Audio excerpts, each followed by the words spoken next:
hilirisasi tidak akan berhenti. Hilirisasi setelah nikel, stop, kemudian yang masuk ke tembaga menjadi 510 triliun.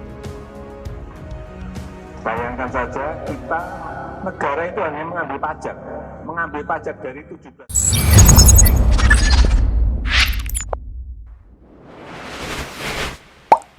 Halo sahabat Bagi Media, ada kabar seru dari Presiden Jokowi. Beliau udah lama ngebet banget buat hilirisasi komoditas harta karun Indonesia. Ini jadi misi besar di tahun terakhir kepemimpinannya. Dia selalu ngomongin soal ini karena dia pengen banget Indonesia punya nilai tambah dan jadi negara maju.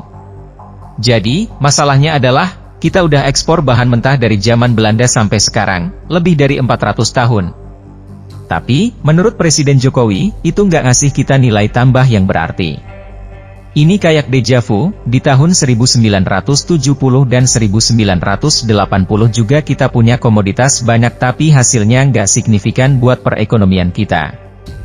Makanya, sekarang pemerintah terus gencar ngomongin program hilirisasi buat nambahin nilai tambah pendapatan negara.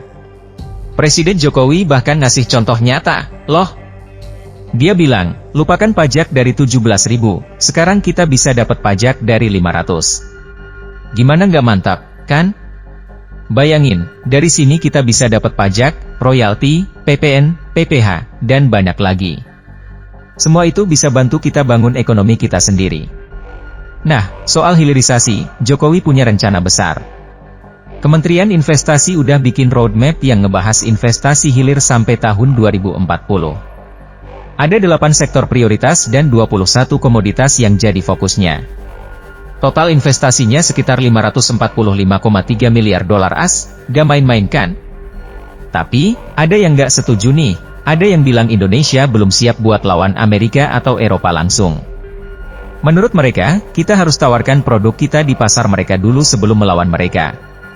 Kita tahu, negara-negara ini punya pasar besar banget, jadi bisa jadi peluang bagus buat ekspor kita. Intinya, hilirisasi komoditas harta karun Indonesia jadi impian besar Jokowi. Dia yakin, dengan program ini, kita bisa dapat nilai tambah yang besar buat negara kita. Semangat terus, Indonesia!